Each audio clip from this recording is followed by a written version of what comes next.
ओम नमो भगवते वासुदेवाय नमः। नमस्कार बंधुगण आपण मानक आम यूट्यूब चैनल को स्वागत।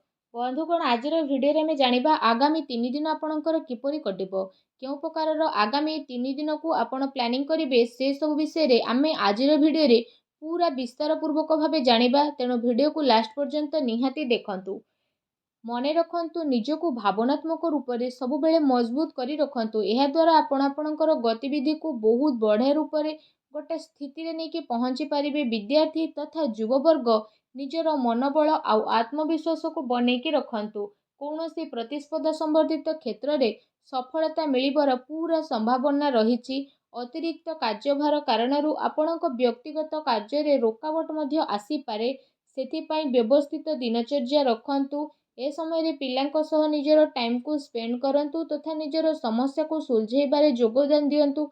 अटके थिबा पैसा को सावधान सह सुलझेबे। बिजनेस कार्य पूरा हेबा कारणरू प्रोब्लेम मध्य आसी पारे। ता सहित कोनोसी अनुभवी बा राजनीति व्यक्ति को सहाय्य नेबा आपणक पई फायदामान रहइबो। ता सहित ए समय रे कोनोसी प्रोब्लेम आसीबा कारणरू कोनोसी फ्रेंड्स को परामर्श आपणक पई बहुत भलो रहइबो। वैवाहिक संबंध मधुरपूर्ण रहइबो। लव पार्टनर को सह संबंध रे घनिष्ठता बढ़िबो। स्वास्थ्य रे अलस्वामी कारणरू अलस्वामी बा थकापुणा आपण को अनुभव होई पारे। ता सहित अधिक आराम नेबार ए दिन रे आवश्यकता रही। कौनसी परिश्रम को आपण बहुत सरल सह हासिल करिवे। सेथिपाई भूल ए दिन रे आदौ भी आपण करंतु नाही। मानसिक आकस्मिक सुख शांति मध्य अनुभव हेबो। पिला माने निजर पाठ पढ़ा प्रति एकाग्र चित्त रहिबे। दिनर उत्तरार्धरे ग्रहर स्थिति किछि एपरि बनुछि कि नकारात्मक परिस्थिति रे किछि एपरि भूल करंतुनी, नहले परे आपनको बड़ प्रोब्लेम फेस करबा पई पड़ी पारे।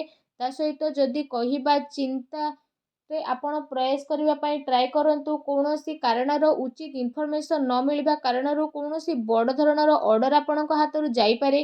किछि लोक आपणको फोर्स करबा पई चेष्टा करिवे। अन्य कथारे न आसी निज निर्णय को सर्वोपरि रखंतु। ता सहित आपण आपणकर अधिकार को व्यवहार करंतु। जीवन साथींकर परामर्श सहयोग आपणक पई लाभकारी सिद्ध हेबो।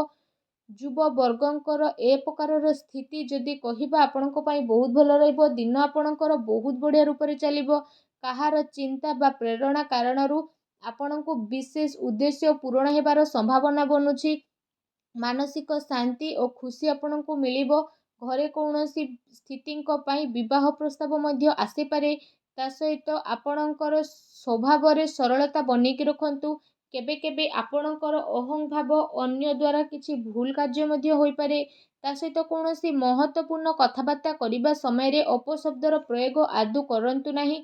एहा द्वारा आपणकर मानहानि होई पारे। व्यावसायिक गतिविधि रे उचित परिणाम मिलिबो। ता सहित शेयर संबंधित बिजनेस रे आपणको ए दिन रे फायदा मिलिबो। चाकरी पेशा लोकों को निज इच्छा अनुसार कौनसी बड़ धरणर ऑर्डर मिली पारे। घरे सुख शांतिपूर्ण माहौल रहिबो तथा आपसिक सामंजस्य मध्य बहुत भलो रहिबो। किंतु प्रेम संबंध रे स्थिति आपणकर परिवर्तन नहीं आसुची। पूर्व किछि समय रु चली आसुतुबा द्विविधार समाधान हेबा कारणरू आपणको खुशी मिलिबो। आपण आपणको निज कारण द्वारा कौनसी स्थिति को बदलै परिबे। आर्थिक तथा आध्यात्मिक गति रे निजर आस्था ध्यान रखिबा कारणरू आपणकर व्यक्तित्वर अवधि रे निखार आसीबो। ता सहित आपण आपणको कार्य रे रोक लगैबार अछि, नचेत आपणको प्रोब्लेम आसे उद्धार देइथिबा पैसा फेरिबा पई बहुत मुश्किल रहिबो। जदि कहिबा बहुत बड़ धरणर प्रोब्लेम आगो को आसुची। युवा वर्ग निज कामयाबी पाइबा चक्कर रे कौनसी भूल धरणर जिनिस रे मुंड पसंतु नहीं। व्यावसायिक गतिविधि मन मुताबक हेबो। ता सहित जदि कहिबा कार्य प्रणाली रे परिवर्तन आसीबो। आत्मविश्वास बनेकी रखंतु। किछि लोक प्रतिस्पर्धा कारणरू आपणक पई मुश्किल आनी पारंती। सेथिपाई सचेतन रहिबार अति आवश्यकता रहिछि। पारिवारिक व्यवस्था बहुत बढ़िया रखिबा पई बाहर व्यक्तिंकर हस्तक्षेप परिवार रे आदौ भी करिबा पई दियंतु नाही। सुस्थ बनिबा पई आयुर्वेदिक जिनिसर अधिकरू अधिक आपण सेवन करंतु।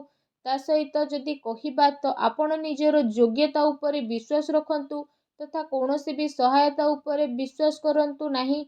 जदि विशेष भाव में कहिबा एहा द्वारा आपणको बहुत भल परिणाम प्राप्त हेबो।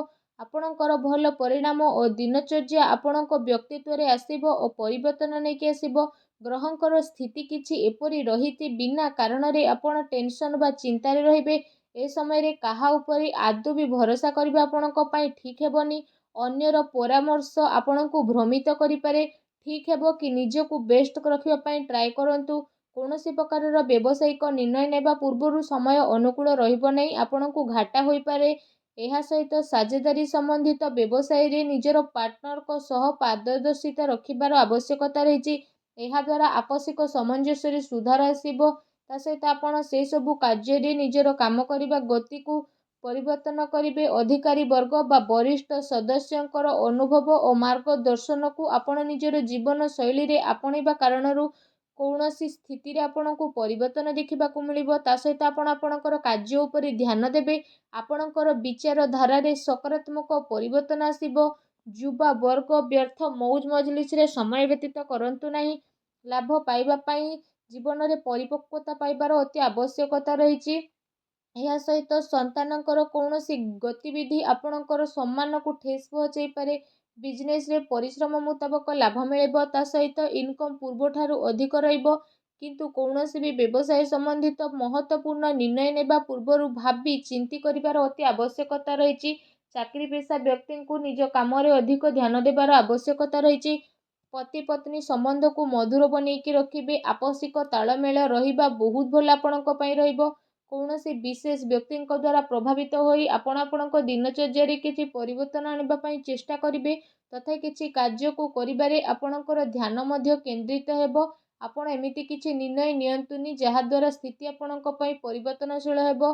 କୌଣସି ସମ୍ବେଦନଶୀଳ ବ୍ୟକ୍ତିଙ୍କ ହସ୍ତକ୍ଷେପ କାରଣରୁ ଆପଣଙ୍କ କାର୍ଯ୍ୟରେ ବହୁତ ବାଧା ଆସିବ।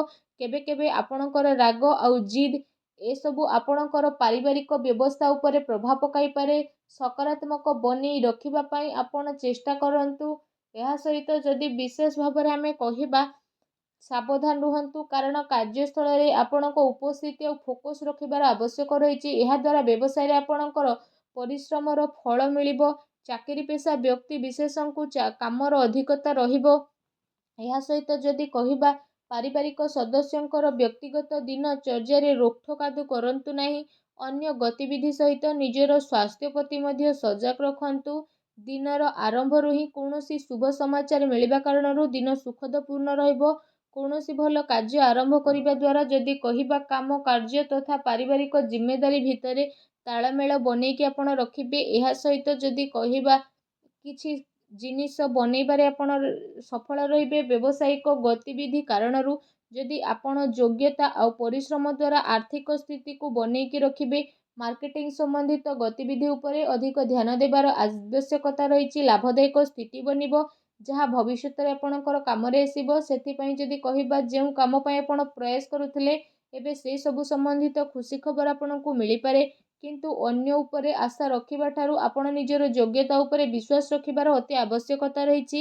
ଏହାଦ୍ୱାରା ଆପଣଙ୍କର ମନୋବଳ ବଢ଼ିବ। ପ୍ରପର୍ଟି ସମ୍ବନ୍ଧିତ ମାମଲାରେ କୌଣସି ସମସ୍ୟା ଆପଣଙ୍କ ସାମ୍ନାରେ ଆସିପାରେ। କୌଣସି ପ୍ରକାରର ଉଧାର ସମ୍ବନ୍ଧିତ ନେଣଦେଣ ଏ ସମୟରେ କରନ୍ତୁ ନାହିଁ, କାରଣ ବଡ଼ ମୁସ୍କିଲ ହେବ। ଯୁବା ବର୍ଗ ଫାଲତୁ କଥାରେ ଧ୍ୟାନ ନ ଦେଇ ନିଜ କାର୍ଯ୍ୟ ଉପରେ ମତଲବ ରଖନ୍ତୁ। ବ୍ୟବସାୟରେ ଯଦି କହିବା, ଆପଣଙ୍କୁ ବଡ଼ ପ୍ରୋବ୍ଲେମ୍ ଆସିପାରେ, ତେଣୁ ସାବଧାନ ରୁହନ୍ତୁ। ଅନ୍ୟ କଥାରେ ଆଦୌ ମୁଣ୍ଡ ପୁରାନ୍ତୁନି। ନିଜ କଥା ଉପରେ ନିଜେ ଫୋକସ୍ ରଖିବା ପାଇଁ ଟ୍ରାଏ କରନ୍ତୁ। ନିଜ ଜୀବନରେ ଖୁସି ବନେଇ ରଖିବା ପାଇଁ ଭିଡ଼ିଓକୁ ଲାଇକ୍ କରନ୍ତୁ। କମେଣ୍ଟ ବକ୍ସରେ ଜୟ ଶନିଦେବ ବୋଲି ଅବଶ୍ୟ ଲେଖି ଦିଅନ୍ତୁ। ଧନ୍ୟବାଦ।